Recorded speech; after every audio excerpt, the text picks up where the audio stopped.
Hello student, physical chemistry unit 5 रासायनिक बल गतिकी। ठीक, आज का हमारा टॉपिक है रासायनिक बल गतिकी। सबसे पहले देखते हैं कि रासायनिक बल गतिकी होती क्या है। तो रासायनिक बल गतिकी भौतिक रसायन की वह शाखा है जिसके अंतर्गत रासायनिक अभिक्रिया का वेग, अभिक्रिया की क्रियाविधि तथा अभिक्रिया वेग पर प्रभाव डालने वाले कारकों का अध्ययन किया जाता है। ठीक है, यह रसायन की वह शाखा है यानी केमिस्ट्री का वह ब्रांच है जिसमें किसी रासायनिक अभिक्रिया के वेग तथा वेग को प्रभावित करने वाले कारकों का अध्ययन किया जाता है। रासायनिक बल गतिकी जो है रसायन विज्ञान की एक ऐसी शाखा है जिसमें रासायनिक अभिक्रिया का वेग का निर्धारण कैसे होता है और उसको प्रभावित करने वाले कौन कौन से कारक हैं उनके बारे में इसमें जो है स्टडी किया जाता है। ठीक है, अब देखते हैं कि अभिक्रिया का वेग क्या होता है। तो अभिक्रिया का वेग किसी रासायनिक अभिक्रिया का वेग या दर इकाई समय अंतराल में अभिकारक तथा उत्पाद के सांद्रण में परिवर्तन के बराबर होता है। ठीक, किसी अभिक्रिया का वेग किसके ऊपर डिपेंड करता है? अभिकारक की सांद्रता में परिवर्तन बटे समयांतराल या फिर उत्पाद की सांद्रता में परिवर्तन बटे समयांतराल। ठीक है, तो इसको इस प्रकार से लिख सकते हैं, औसत वेग इज इक्वल टू अभिकारक की सांद्रता में परिवर्तन बटे परिवर्तन में लगा समय। ठीक, या फिर इसको इस प्रकार से लिख सकते हैं, औसत वेग इज इक्वल टू उत्पाद की सांद्रता में परिवर्तन बटे परिवर्तन में लगा समय। ठीक, तो अभिकारक की सांद्रता में परिवर्तन बटे परिवर्तन में लगा समय, इसको किससे शो करते हैं? R2 minus R1 upon T2 minus T1। ठीक, R2 minus R1 upon T2 minus T1। R2 minus R1 क्या है? अभिकारक की सांद्रता में परिवर्तन बटे T2 माइनस T1 क्या है? परिवर्तन में लगा समय। ठीक, वैसे ही उत्पाद की सांद्रता में परिवर्तन को लिख सकते हैं P2 माइनस P1 और परिवर्तन में लगा समय को लिख सकते हैं T2 माइनस T1। यहाँ पर हम इसको एक उदाहरण के द्वारा समझेंगे। मान ली जाए रिएक्टेंट से प्रोडक्ट बन रहा है। ठीक है, एक निश्चित समय अंतराल यानी कि T0 टाइम, यहाँ पर हम क्या ले रहे हैं? 0। तो रिएक्टेंट क्या है? 10 है और प्रोडक्ट क्या है? 0। ठीक, जब अभिक्रिया होना स्टार्ट नहीं हुआ है यानी कि जस्ट दो अभिकारकों को मिलाया गया है, तो अभिकारक क्या है? अपने जितने अणु है वो, जैसे कि 10 अणु ले रहे हैं अभिकारक के, तो अभिकारक अभी 10 है ना, और आपका प्रोडक्ट अभी 0 है। अभी एक भी प्रोडक्ट नहीं बना है तो 0 है प्रोडक्ट और रिएक्टेंट आपका 10 है। समय क्या है आपका? 0। मान ले जाए समय t पर t इज इक्वल टू 1 यानी कि t इज इक्वल टू 1, यहाँ पर t बराबर 1 लेंगे, उस समय पर रिएक्टेंट 8 बने और प्रोडक्ट रिएक्टेंट की संख्या में कमी हुई और प्रोडक्ट आपके 2 बन गए।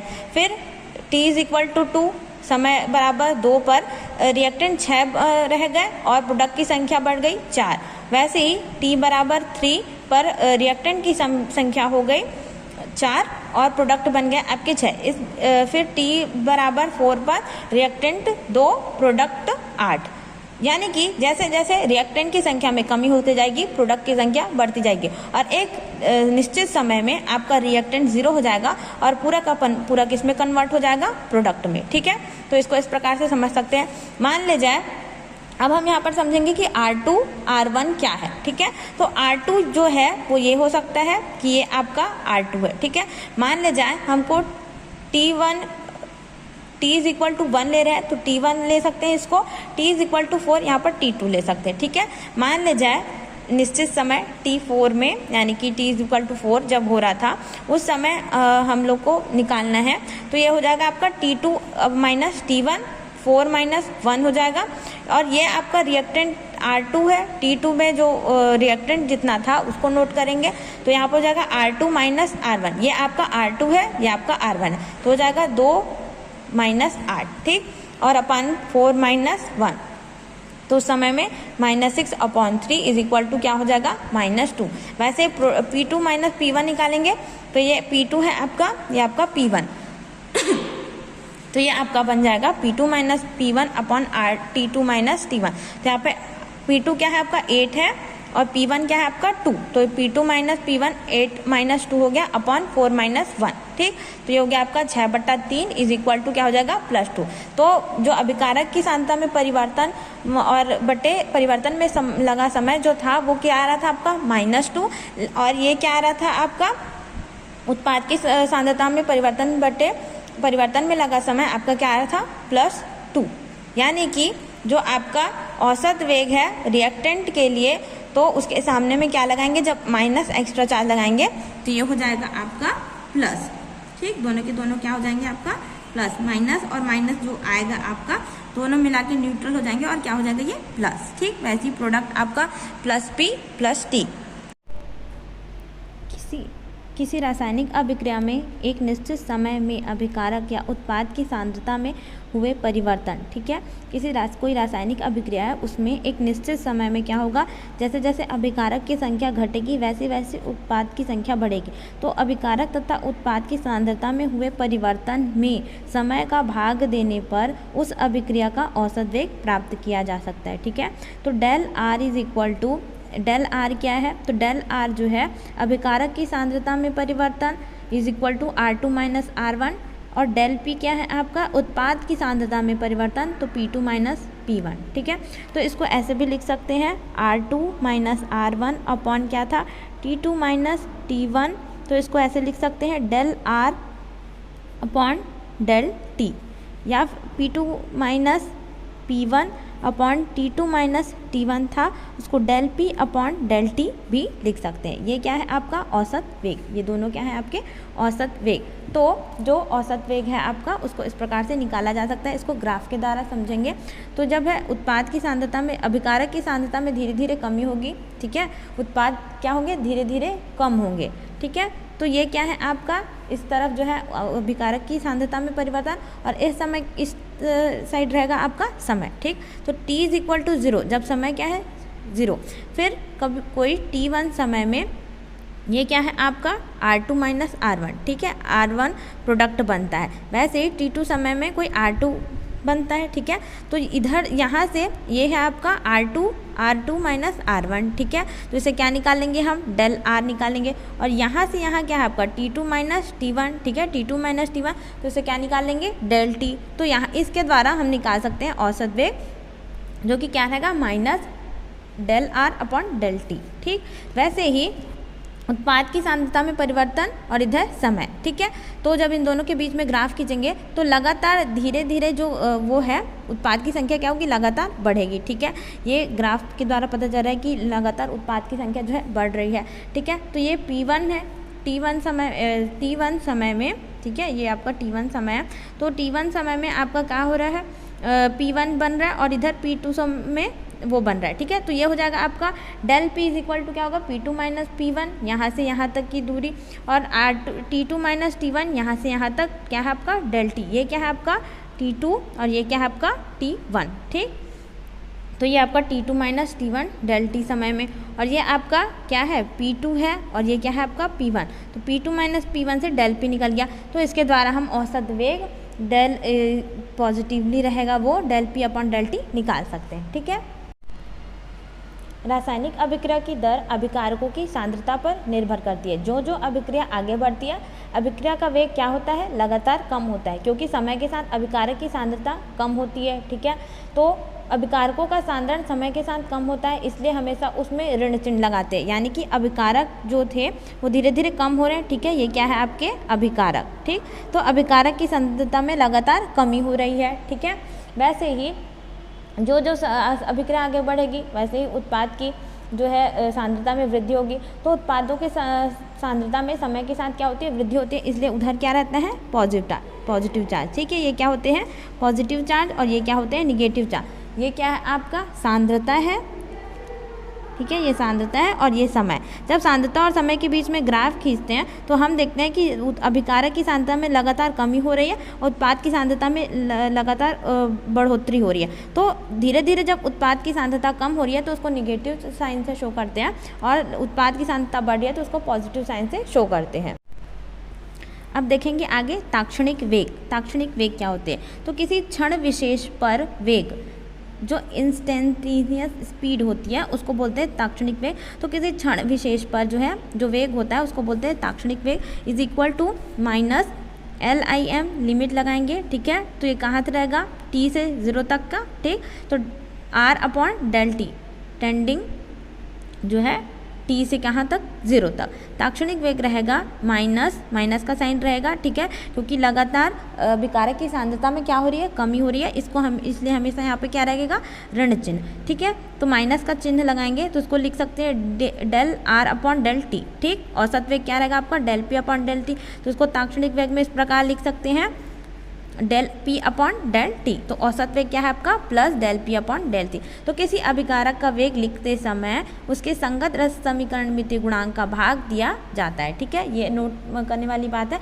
कि किसी अभिकारक का वेग जब लिखते समय उसके संगत रस समीकरण मितीय जो गुणांक है उसका भाग दिया जाता है। जैसे कि इसको उदाहरण से समझेंगे, ये है 2a और ये r b। देखेंगे वेग व्यंजक तथा वेग स्थिरांक, रेट लॉ तथा रेट कांस्टेंट। माना एक अभिक्रिया लेते हैं small A capital A plus small B capital B से रिएक्टेंट है दोनों, उससे क्या बन रहा है, product small C capital C plus small D capital D, ठीक है।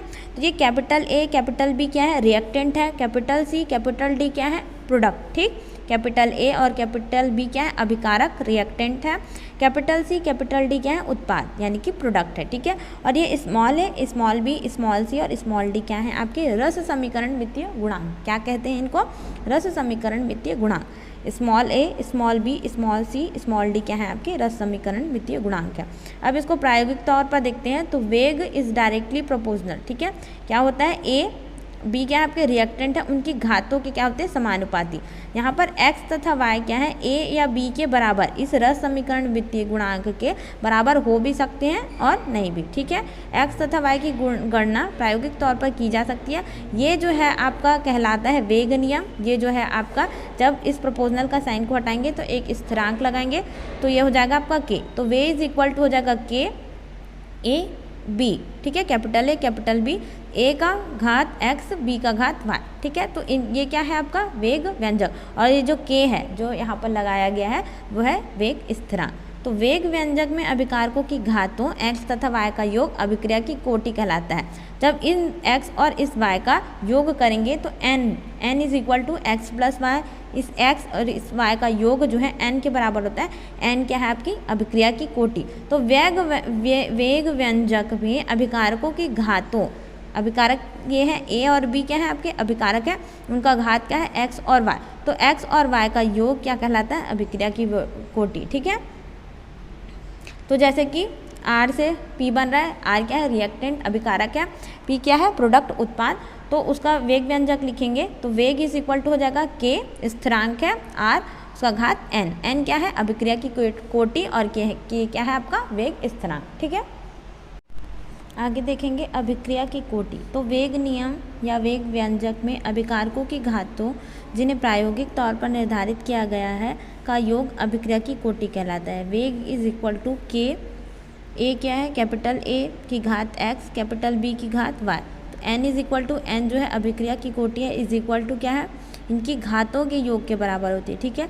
क्या है अभिकारकों की घातों जिन्हें क्या है प्रायोगिक तौर पर निर्धारित किया गया है, उनके योग x और y के योग के बराबर होती है क्या, अभिक्रिया की कोटि। तो उसको क्या कहते हैं, अभिक्रिया की कोटि।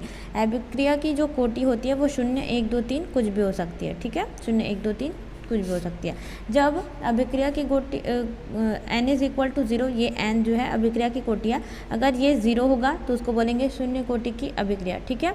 अगर n का मान 0 है तो उसको बोलेंगे शून्य कोटि की अभिक्रिया। अगर n का मान 1 है तो उसको बोलते हैं प्रथम कोटि की अभिक्रिया। n का मान अगर 2 है तो उसको बोलते हैं द्वितीय कोटि की अभिक्रिया। तो वेग इज इक्वल टू होता है minus del are upon del t is equal to क्या होता है, अब इसमें माइनस का साइन लगा देंगे तो हो जाएगा प्लस, आपका ये क्या है, ये रिएक्टेंट के लिए, ये प्रोडक्ट के लिए, तो प्लस आएगा del P upon del T, ठीक। तो ये हो जाएगा minus del are upon del t is equal to del P upon del t, यानी कि अभिकारक की सांद्रता में परिवर्तन बटे समयांतर बटे उत्पाद की सांद्रता में परिवर्तन बटे समयांतर, दोनों क्या होंगे बराबर है। जिस मतलब स्पीड से या जिस सांद्रता, जैसे जैसे इसकी सांद्रता घटेगी वैसे वैसे इसकी सांद्रता बढ़ेगी, ठीक है। इसकी सांद्रता जैसे जैसे कम होती जाएगी वैसे वैसे इसकी सांद्रता बढ़ती जाएगी, यानी कि दोनों ही क्या होंगे, एक दूसरे के बराबर होंगे।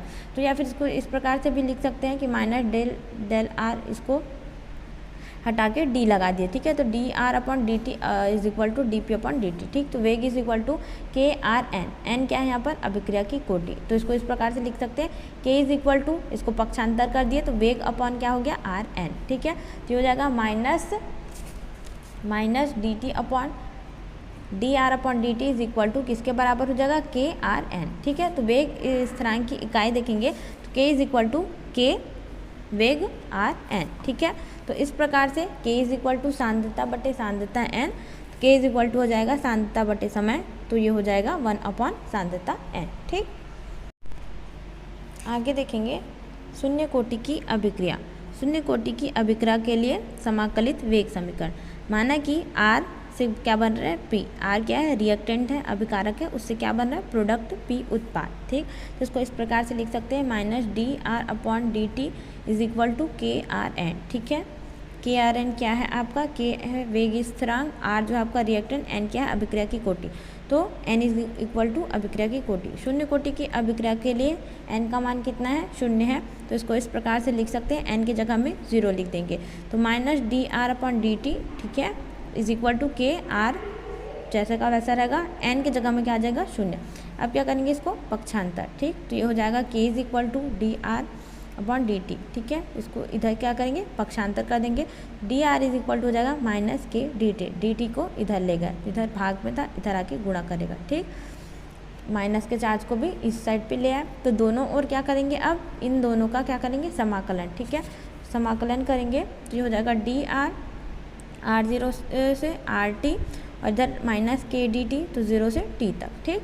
तो अब इसको इस प्रकार से लिख सकते हैं, r 0 r t d r is equal to minus k 0 से टी तक डी टी, ठीक। अब इसको क्या करेंगे, r 0 r t minus k t 0 to t, r t is minus r 0 is equal to minus k t minus 0। तो अभिकारक की सांद्रता में परिवर्तन t इज इक्वल टू 0 है, तो उसको आर नॉट से शो करते हैं, और जब t बराबर 0 लेंगे तो उसको r0 से शो करेंगे, और अगर t बराबर t लेंगे तो r को किसे शो करेंगे, अभिकारक की सांद्रता जो है उसको rt से शो करेंगे, ठीक है। तो यहाँ पर क्या हो जाएगा, rt माइनस आर नॉट, ठीक है, माइनस क्या होगा, माइनस के टी। तो इसको पक्षांतर करेंगे तो हो जाएगा r t is equal to minus k t, r naught इधर आ जाएगा तो r0, ठीक। तो ये हो जाएगा। अब इसका स्लोप बनाएंगे,